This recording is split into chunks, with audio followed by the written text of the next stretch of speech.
Well, Chris, welcome to the podcast. Thank you so much for joining me for this conversation. Partly also because, as I'm sure we'll dive into in this episode, we are across the world from each other right now, and Mhm. we are coming in at opposite times of our day. So, thank you for making the time for this. For people No that worries. Thank you for haven't having me. connected with you before, please could you tell us a little bit more about what your business is and what you do?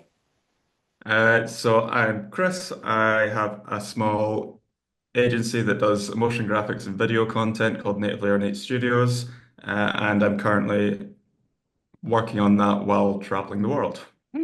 And where are you as we hit record? At the moment, I'm just outside of Sydney in Australia. That's amazing. Are you going to be Yeah. there for long? Because you've been there for the last couple of months. Are you then going to be traveling from there? I think we're gonna jump around a little bit. We're really liking Australia though. I'm here with my partner at the moment, and we're thinking pop up to New Zealand, see that part of the world while we're here, maybe have a look at Japan. But yeah, world's our oyster. It's lovely here. Oh, I love it so much. I was saying before we hit record, it really stood out to me, kind of you joining on it this year and your journey as well. I remember you joined like our intro call and you were in the UK talking about moving. I think one of the calls you were literally at the airport, which was true dedication. Yes. And then the next call you're in Australia. Like it's been so cool to kind of witness the milestones of that this year. And we'll definitely dive into what that's looked like for your business because you ran your business prior to the move, right? So you have moved your business with you and will be traveling with your business as well. Yeah, not actually for that long. So I was in full-time employment up until I think March of this year.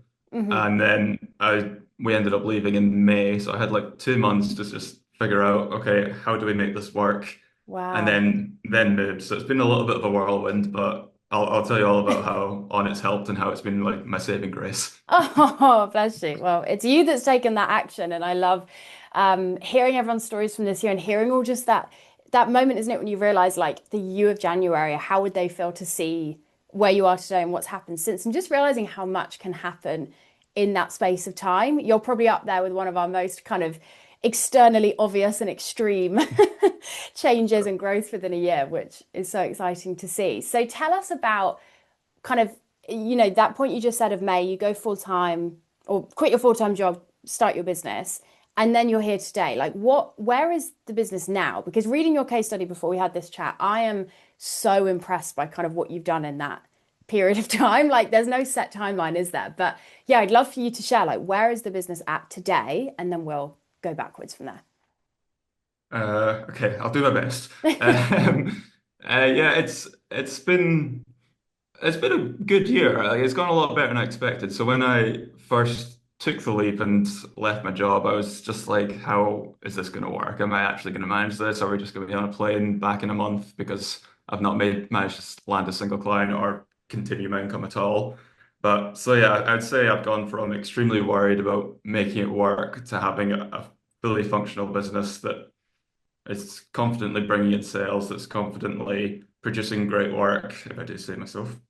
But um, yeah, and it's just gone surprisingly smoothly compared to what I thought it would be. But I'd say at the start I had like all these ideas of what it could be and what I could do and how I could do this to make this income stream or how I could do this work to then land this thing further down the line. And I think had I not joined the Onnit program, I think I might have got a little bit carried away with myself. Whereas I've kind of been able to reel it in a little bit and say, okay, what matters now? What's important? How are we actually going to get this functioning?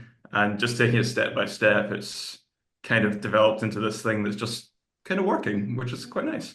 I love it. And I love the surprise almost when it's like, oh Yeah. my So I gosh, was like, oh, okay. I've actually done Like I that. wanted to do this thing, I did the thing, and now I'm there. I love that. And I think in Yeah. business, Yeah. you've always got to, haven't you, pat yourself on the back when it has felt in any way easier than you'd expected. I'm sure still really hard work, but I think a lot of the time we set ourselves up, don't we, to expect it to be really tough. And then sometimes that's a positive because it feels easier than that, which we love. And I mean what you've built is so many people's kind of dream, right? Of like building a business that allows you that kind of flexibility and that autonomy and that control and being able to kind of build something that really works with your life is a Mhm. huge achievement. And obviously something we talk about in on it a lot, not just building a business that just makes money or is a business, but actually something that works for you. And I love that you've done that in such a kind of short period of time. So let's go back then to in those kind of first few months of building your business. So you joined On It, for context for those tuning into this,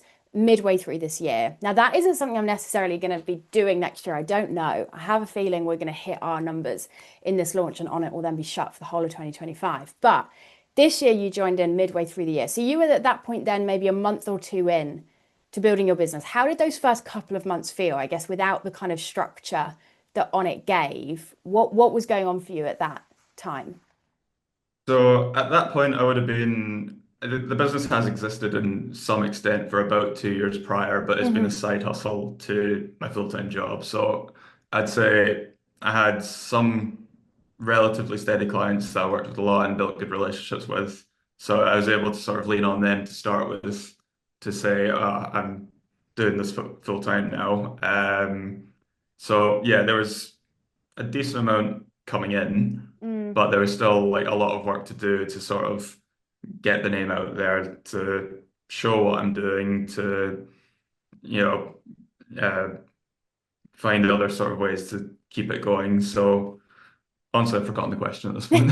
no, that was great. And do you know what that made me think is something that I see happen quite a lot. And I think I've definitely experienced it myself in different ways, where almost when we unlock more capacity and then suddenly the vision gets way bigger, that is obviously so exciting, but can also feel really overwhelming. And I see it happen a lot when people make that shift from, the business being part-time to being full-time, because almost what I'd imagine happened is the business had hit its max capacity with the part-time hours you had.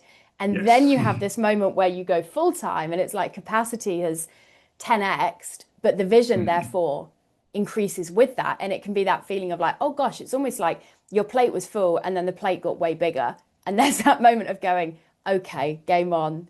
There's a lot to do here. And I guess for you, it felt particularly focused because filling that plate is what would allow you to live the life you're living now of traveling and working. Yeah, yeah, massively. The plate analogy is exactly what it was. It was like a very small plate at the start where there wasn't much capacity because there's so much other stuff to do. And Yeah. then I suppose we were doing this whole sorting out how we're going to get out to Australia and how we're going to completely uproot our lives at the same time. So the plate still wasn't massive, but as soon as we got here and we got settled, suddenly it's this big plate and we've got all the time in the world and we've got just the beach down the road where I can just sit and think, how can I get this to Yeah. work? And yeah, it's been quite nice to have the bigger plate, but and able to fill it a bit more with things that I would want to fill it with. So then let's talk about kind of that moment midway through the year where you kind of came into On It, started following the AB method. Obviously, midway through the year is a really good opportunity, isn't it, to kind of cast your vision again. And I guess for you, like the vision that you cast back in Jan must feel quite different to then what you were doing midway through the year with the business full time, I guess, with those plans in motion to move. You very generously said it's felt like a bit of a saving grace in this period of transition. And as I said, Not we've generous at all. literally On It has like seen you through those stages. So yeah, talk to us about kind of, I guess, how On It has helped support or play a role in kind of the last 6 months for you. So for me, as soon as I joined it, I was like, this is going to be a non-negotiable. Start of every month, we're going to figure out what's working and we're going to follow your method. I've also read your book, so I know that you know what you're talking about. So it's like, okay, Alice is going to help me and sort me out here. So Oh, non-negotiable, first Monday of every month, we're sitting down and sorting it. And yeah, it's having that space and knowing it's coming has just made such a difference. And the method you do throughout it as well is something that I wouldn't have thought to have done myself. Like it's easy for me to say, oh yeah, I could sit down every mm, Monday at the start of each month.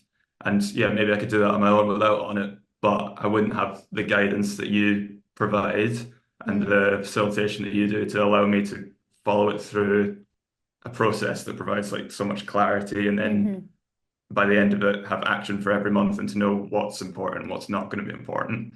So for me, joining On It, if I think if I didn't join On It, I would have thought, okay, I could do this, I could do this, I could do this, I could do this. And then my brain would just get really scrambled and I'd be like, oh, I've got so many ideas, this is great, but I Yeah. have no idea where I'm going to start. But with you and with each month, to reflect on what you've done in the previous month and see what's worked and what hasn't worked, and to Mm, treat yourself with compassion in the way that you do about when things don't work. yeah. I think it's just made such a big difference. Otherwise, I think I'd go down a bit of a rabbit hole of, oh, Mm. this isn't working. I'm not doing this very well. But yeah, so it's been absolutely massive for me. Oh, that honestly means so much to hear because that really was where the idea for On It came from. The AB method has been around for years, but I often noticed it kind of felt like people loved it. And then I'd kind of want to ask them, like, and like, do you follow it? And they'd kind of just be like, no, like, but like, I get it. It sounds great. And it's like, actually, I think the concept can be so easy to understand, but actually, whilst people think, oh, I can just do that for him by myself, I know the method. I've shared the method enough as well that it's not gate kept in any way. But that I always wonder those people don't actually go and do it because there's not that Yeah. kind of structure and space there. And I wonder, just hearing what you said then, if maybe a big thing for you over the last 6 months has been really chunking things up. Because I guess you've lived quite a few different seasons, and almost probably for you, every month until you're maybe now feeling a bit more settled has felt quite unique. So obviously what we do each month of going, right, what is my capacity for the next month? And therefore, what's Yeah. my focus just for the next month has maybe helped you to kind of keep those blinkers on a bit and not think too big or too far ahead when actually you're in quite a new season. Probably every few weeks, I'd imagine it felt for a while. Yeah, definitely. And I think as well with the start of On It, when you set your yearly intentions and how each month kind of correlates to the wider picture and the bigger goal, Mm, I think it kind of helped me realize each month, it's like, oh, I want to do this right now. But if I leave that for now and do this slightly more annoying but important task, yeah. all of this gets so much easier down the line. And it's just kind of figuring out what you have to do in the short term to make the long term Mm, work for you. And it's been really helpful that you've been able to sort of facilitate and say, okay, think about this. And it's not you like telling me what to do, it's you mm, giving me the space to figure it out for myself. And that's yes. been just like a really great method of doing it. And I think like if you were like really involved and we were discussing back and forth, Mm, it might be a bit too much for me because I don't know if I'd take it in the same way as just sort of you allowing the space for me. And even when you're on the call and you say, all right, go think about that, and you play the music, and we're just writing and thinking, I'm like, oh, this does this. And then you sort of say, all right, on to the next bit if you've got time. And then I'm like, perfect, yeah, I've got it in that space. So mm. yeah. It's when I like explain on it to people, I feel like it does sound really odd. I'm like, yeah, so I'll like I'm Schwabenspiel. Then I like give him a question and I just put on this like weird background music and we just all sit on Zoom and write notes. But I love what you said there because I have a secret theory, which is, and this is based on my own self-awareness of my flaws. As business owners, I think we are really stubborn. And I think when people tell us what to do, not only is that probably not even the right thing for us, but someone could tell you like, oh, you should really focus on your systems and processes. But it's like, well, no, I don't want to do it. Like, I want to do what I want to do. And I actually think Yeah. part of it is you if you ask yourself the question and it's a good enough question to get to the truth, then you know that you kind of are still doing what you want, but it Yeah. is the right thing, if that makes sense. And I guess for you, a lot of those like boring but necessary things is what's allowing you to build a business that has the flexibility and control that you want it to. I guess knowing that you're building a business around kind of that lifestyle that you're wanting. Definitely. Yeah. Yeah, it's amazing, honestly, like what you have done this year and in such a kind of short, and I think everything's relative, isn't it? Like I look at my first few years of business, it took me about 4 years, I think, to feel in any sense of the word established. And then there's people like yourself that are just, every time is different. And as you say, the building blocks before play a role, etc. But really, I think you should be so Mm. proud of that. And I'm just so thrilled for you because I really believe that building business is about building ultimately just a life for yourself. And the fact that like you've done that in the last 6 months and now you're living it. I guess Yeah. it's an exciting season to come now where it's like, okay, now the vision isn't I need to get to Australia. The vision's like enjoying it and Yeah. enjoying the lifestyle that you've worked hard over the last 6 months to create. Yeah, exactly. And even with like work you take on, because like when working full time, if you get given a project as a designer in particular, you have to do it. So it's Mm, through employment, you have to do this project. It might not align with you personally and what you believe in, but you have to do it because you're employed to do it. Whereas mm, now I'm able to say, all right, I don't want to do that anymore. I can choose what I want to do. And I've been able to take on, because the business is going quite well, I've been able to take a couple extra personal projects on. And like there's a runner here who's doing a huge 180-kilometer run or something like that for men's mental health. And I wow. was able to just film him and interview him and put a video together for him to be able to help him get some donations for it.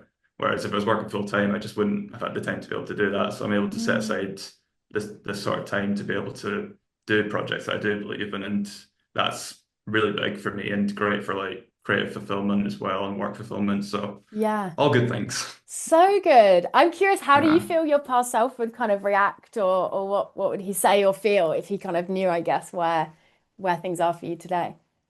Um, that's a good question. I don't think he would have thought it was possible, really. Mm. Yeah, I don't know. Yeah, I He'd be really don't know happy. the answer to that question. Yeah, he'd be pleased. He probably wouldn't believe you. But that was also one of the questions I had in my head of that, like believing it was possible. Because I always think, although we might always have lots of maybe loud feelings in our head of like, self-doubt or concern or that kind of critical thinking, deep down, we wouldn't set the vision, we wouldn't do anything towards it. We wouldn't join a program like On It if we didn't believe deep down that we could potentially do that thing, right? There's always got to be that like grain of real innate self-belief. And so I'm really curious for you, like, did you kind of know that, because I mean, it's pretty bold, right? To be like, right, I'm gonna take my business full time and then it's going to allow me to travel the world. Was it from seeing other people do that, or was it just a bit of a like, I don't know unless I try moment? It was a bit of a leap of faith, but like there's definitely like backed up a little bit in past experience. I think the 2 years of doing it as a Mm, side hustle was like, oh, okay, people are actually willing to give me money to make videos, and I make good videos, so it makes yeah. sense. Surely I could find some people that need videos in what is, to be honest, a very booming market at the moment with social media, and everyone kind of needs it at the Mm, moment. So I think because I knew the market was quite open, especially at the moment, I was like, now's probably the time to do it yeah. if I'm going to do it. I think also I turned 30 and I think that freaked me out a bit, so I thought, let's go for it. It's that moment, isn't it, where you're like, I can't keep saying I want to do this thing, yet not. Yeah, Just do it. It's like you always get bored of yourself, don't you? You're like, come on, let's give it a go, because it's better to have tried and know that it doesn't feel right than to just sit and think, I'd like yeah, to do that definitely. and not do it. I love it. And so excited to have you as well as a part of On It for 2026. Thank you for staying with us. Does it feel to you like the kind of next vision is clear? I know we haven't got to the 2026 vision work yet, so no pressure. But I'm just curious for you, I guess, now that you've kind of reached the first big milestone of taking the business full time and making the move, how does it feel to now look ahead to the next vision? So I actually think I've got a really good idea based on the one we did this month, so a couple of Hmm. days ago it would have been. Um, I think I had a bit of a realization because there's one intention that I just have barely touched, and I've been sitting there like, oh, why am I not doing that? But Mm, then that's where you offer the reflection and a more compassionate approach to why has this not been working for you? mm, And it was mostly around marketing and being a bit more present online. And I hadn't really done it that much, but I think had I focused on that earlier, I think I would have put too much out there that didn't quite align with me out of sort of maybe a bit of panic because I was still early in the business, but I think I would have started to try and put out the wrong type of work. So I think for the next year, I'm going to be looking more at the direction I want to take the business in and then focus on the marketing. I So like that.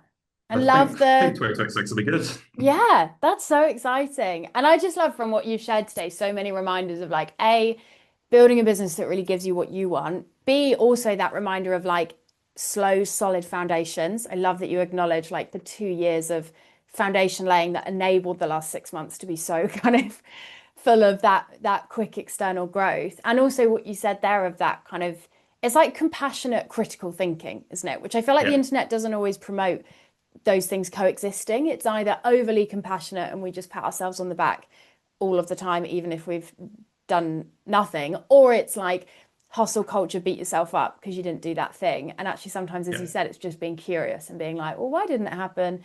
What does that mean? Is that a bad thing? And just having that compassion. And then usually it's something a bit deeper, isn't it, than just like, oh, I'm rubbish and that's why I didn't do it. And that yeah. doesn't often happen. Definitely, and I think that joining on it really helped me avoid that hustle culture because I think I would have really fallen victim to that. Oh, you're not doing enough, you're not doing good enough. But I Mm. think that on it's really helped me avoid that. So that's probably been my favorite thing about the program. Really glad to hear that. I feel like we can be at either end of the spectrum naturally. Like some people are a bit more inclined to be Yeah. one or the other. And on it's we love the grey area. So can we Yeah, just yeah, be a yeah. bit more grey with all of this? And I Yeah. love monochrome, so that works for me. Honestly, Chris, thank you so much for everything that you've shared today. Like I just genuinely really, really find what you've done this year so inspiring. And I'm so excited as well the whole of next year. Every call I'm going to be like, Chris, where are we? Which country? Where are you coming Oh, from? no Maybe you'll pressure. be using some of the replays if you're in a crazy No, time no. zone. That's a non-negotiable. I have to be Oh, on every call, hence the airport. that is very inspiring. You were also on in my thinking as well. I was tempted, I was thinking about the time moving, and then I did time zone checks to like check the key time zones that people had joined from. And the time I was looking at for the UK would have been like 2 a.m. for Australia. And I was like, I can't do that to Chris. We're staying with 10 Oh, a.m. thank English you. time. That means a lot to me. Thank you. I really appreciate that. Well, it was also because I think, if you can be there live, I think that is how you get the most. I mean, I know myself. I know there's actually so many people that use the replays and love it. But for me personally, I would be in your camp. I'd be like, if I'm not there live, I'm not going to do it. So I love that you make Yeah. that a non-negotiable. I mean, you've already shared so much that is really generous about On It. But I guess as we close, if there's anyone listening to this that thinks interested to join, what would maybe be your parting words, or what would you say to them? I would say it's like therapy for your business. I You can love get that. therapy for your personal self, which is great, but therapy for the business, it's just great. It's getting into the seeds of it and getting you to actually think about your business yourself, Mm. facilitated by someone who really knows what they're talking about. So it's for me, it's a no-brainer. And if you're kind of on the fence about it, I would just leap over it and join on That is it. very, very kind to say, Chris. Thank you so much. I'll leave all of your links in the show notes as well so people can kind of connect with you and see that marketing work. I mean, your marketing needs to be partly just you showing how cool your business is from all these Yeah. amazing locations. Yeah, that'll That's be what I want to 2026. see. Come on, we'll add that to the intention board next year. Yeah. But yeah, appreciate everything you've shared and can't wait to support you for another year. No, and thank you very much for on it in general, and congratulations on the new launch, and wishing you all the best for it.